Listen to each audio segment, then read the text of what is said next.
wandering of the Israelites.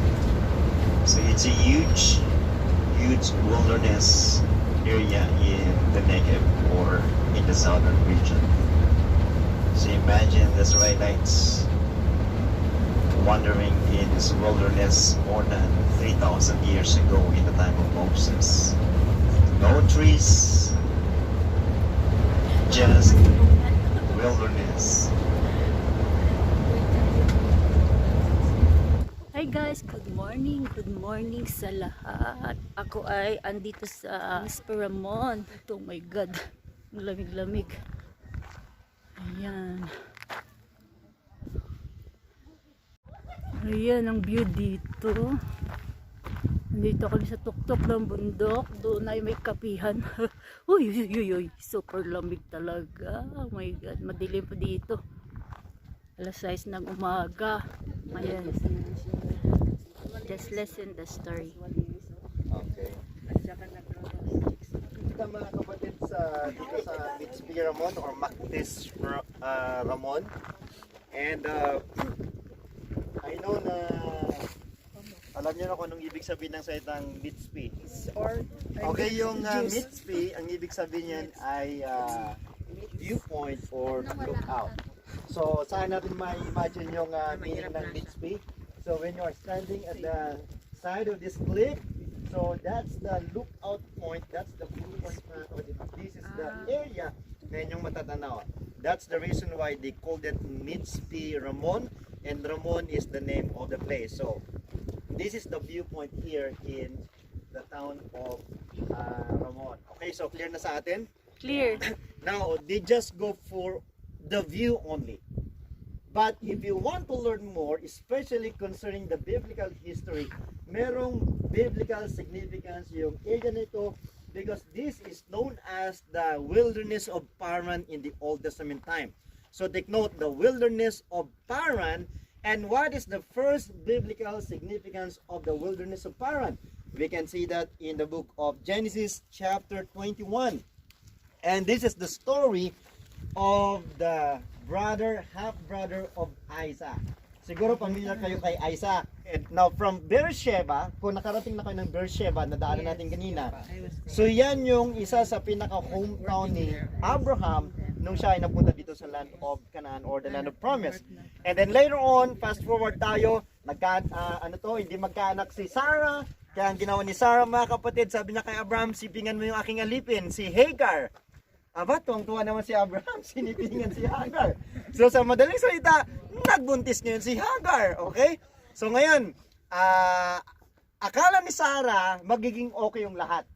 Pero nagkaroon siya ng jealousy dito kay Hagar dahil nagkaroon ng anak, samantalang siya talaga yung asawa, wala naman siyang anak. And then later on mga kapatid, dininig ng Diyos ang prayer ni Sarah. And at the same time, tinupad ng Diyos yung kanyang pangako na dadami ang salinlahi ni Abraham. So, ano nangyari?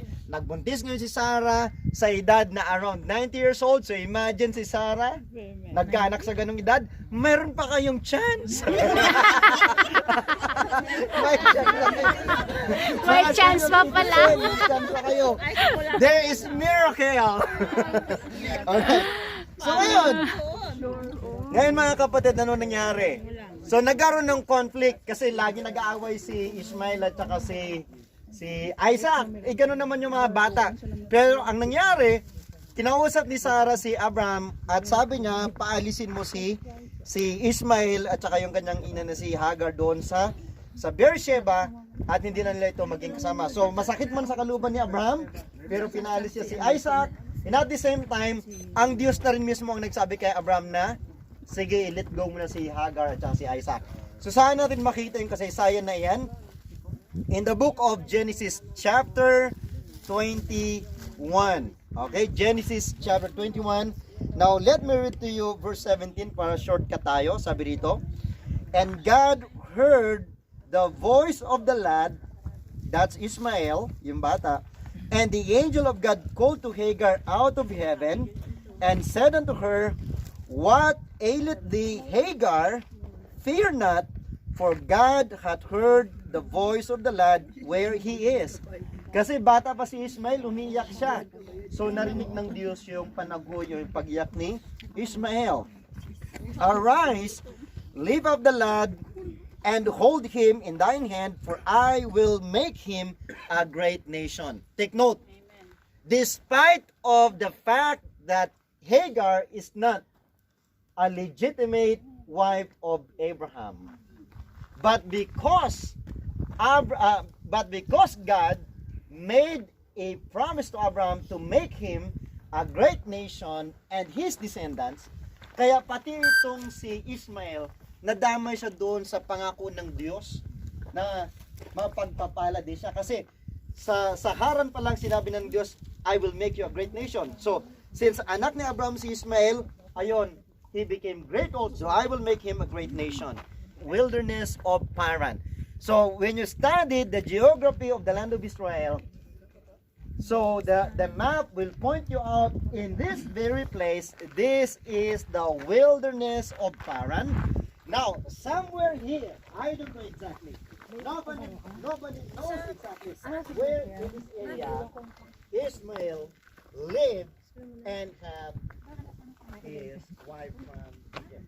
And by the way, in ancient time, before it became the land of the Israelites, this area is part of the land of Egypt. Okay? So ngayon mga kapatid, ito yung area kung saan lumaki at nanirahan si Ishmael. Are we clear about the wilderness of Paran? Okay, so that's the first biblical significance. And then secondly mga kapatid, when they journeyed from Sinai going here in the land of promise. So from Sinai, this became a historical area of their journey. Where we can see that in the book of Numbers chapter 10. Okay, book of Numbers chapter 10. Let me read to you. Numbers chapter 10, verse 11 and 12. Listen dito mga kapatid. Sabi dito, and it came to pass on the 20th day of the second month. So pang 2 months nila mula sa Mount Sinai, okay, 21 days. Sabi dito, in the second year, okay, second year na rin, that the cloud was taken up from off the tabernacle of the testimony, and the children of Israel took their journeys out of the wilderness of Sinai, and the cloud rested in the wilderness of Paran. So the cloud of the Lord rested here in the wilderness of Paran. So what is that cloud? When you study the Bible, here in the book of Numbers, God provided the Israelites 2 pillars. The pillars of cloud in the daytime and the pillar of fire on the nighttime. So on the day, especially on the summer day, they really need the pillar of clouds to give them shade. Kasi napakainit dito. Siguro alam nyo naman kung gaano kainit dito kapag summer season, tama? Tama. Dahil labi pa lang, mainit na. Now, how much more dito sa area na ito? This is wilderness. So napakainit dito mga kapatid. And then on the winter days, they badly need the fire. Kasi ito yung magbibigay ng warmth sa kanila, ng init sa kanila. It's not easy. So that's the reason why God provided them these pillars. And the pillar of clouds rested upon this area of wilderness of Paran. At kapag saan huminto yung pillar of clouds, they set up the tabernacle. Clouds mag-rest. So doon nila isi-set up yung tabernacle because the clouds, the presence of God will stay there in tabernacle. And then all the Israelites, let's say this is the tabernacle, and then all the Israelites, they will come around the tabernacle. And how many people are they during those times of their journey? Around 1,200,000 up to 2 million. So ganun karami yung ginaid ni Moses from Sinai.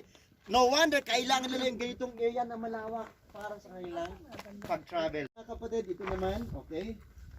So yan, Book of Numbers chapter 12. Okay? Book of Numbers chapter 12. From here in wilderness of Paran, God instructed Moses to choose 12 spies who will survey the land of Canaan. So I don't know if you're familiar with the story.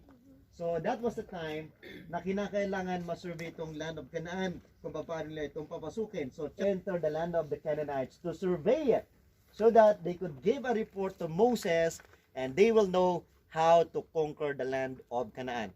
Why? Because this is the promised land of God to Abraham, to Isaac, and to Jacob. From Egypt, they have to go back here in the land of Canaan because there is no other land God promised to the Israelites except this land of the Canaanites. And then verse 3, and Moses, by the commandment of the Lord, sent them from the wilderness of PARAN. All those men were heads of the children of Israel. So, the 12 spies, they started from the wilderness of PARAN, entering the land of Canaan to survey it, mga kapatid. And you know what? We have 10 spies who told them the negative report. That's why the Israelites keeps on murmuring and they wanted to go back in Egypt. And the Israelites said, it's better for us to go back in Egypt and die there instead of dying here in the wilderness. Okay? Tapos gusto na nilang batuin si Moses, si Joshua, at si Caleb. So nakita nyo talaga kung gano'n sila ka-stubborn. Old Testament pa lang, huwag nyo akong sumbungan. Okay? But that's in history. They keep on murmuring to their leaders. And then, so 10 negative reports. Pinakamatindi doon, mga kapatid, ang sabi nila, we are just like grasshoppers in their sights and they are giants in the land. So masyado nilang minaliit yung kanyang sarili. They forgot what God has done in the land of Egypt. Alam mo, kung babalikan lang nila yung ginawa ng Diyos while they are in Egypt, they will never doubt in conquering the land of Canaan. Bakit? Because in Egypt, before they lived, there was the so-called 10 plagues. 10 salot na binigay ng Diyos para turuan ng leksyon ang mga Egyptians at turuan ng leksyon si Pharaoh, and most of all, 10 plagues to prove to the Egyptians and to prove to the Israelites that their God is the almighty, powerful, awesome God. Amen. But they never remember that thing na ginawa ng Diyos. Not only that, hindi sana nila maisip na tipaklong lang tayo at malalaki sila at hindi natin sila kayang labanan. If they could remember what God had done in the Red Sea. Alam niyo ginawa ng Diyos? Hinati sa Tinaas ni gitna. Moses yung tungkod. At anong ginawa ng Diyos? Hinati yung Hinati Red sa Sea and daan. they walked in the dry land. No makatawid na silang lahat, sumunod yung mga Egyptians, pati si Pharaoh, bumalik yung tubig at namatay yung mga Egyptians. So, if they could only remember those stories before they arrived here. And finally, nung sila ay nasa mga kapatid, nung nakipaglaban sa mga Amalekites, every time na tinataas ni Moses yung kanyang tungkod, natatalo yung mga Amalekites. Pag ay binaba yung tungkod, nadadaig sila. So, dito makikita natin how the Lord showcased His power. But they tend to forget everything that the Lord has done. Kaya ano nangyari? If you don't see God bigger in your life, if you don't see the histories na pinatunayan ng Diyos ang kanyang kapangyarihan, you will always be negative, you will always doubt, katulad ng mga Israelites. Pero kapag alam mo kung sino ang Diyos at kung ano yung kaya niyang gawin, you will always see positivity and victory in every challenges na yung harap sa buhay. So kaya dapat ganun lang tayo. Let us always look back in God. Let us always magnify Him. And let us always learn from the history of the past, mga kapatid. And how big He is. Yes, because God is great, He is awesome, and He can deliver us from anything. Amen. So this is the story of wilderness of Paran. Ismael, the pillar of cloud, and the 12 spies sent to the land of Canaan. So, did we learn something today, mga kapatid? Yes. O yan, masal tov. Hindi lahat na nagtitrip dito, alam yung kasaysayan na yan. Amen. Okay? Kaya laging sinasabi sa inyo, sa binayaran ninyo, okay? 20 shekels lang sa bus, the rest of explanation na. Kaya kapag hindi kayo nakinig, lugi kayo. Tudara ka, God bless you. Guys, isang view na naman ang aking na-show sa inyo na about sa biblical history ng Israel, the Mitzpe Ramon. You guys, thanks for watching. Bye-bye.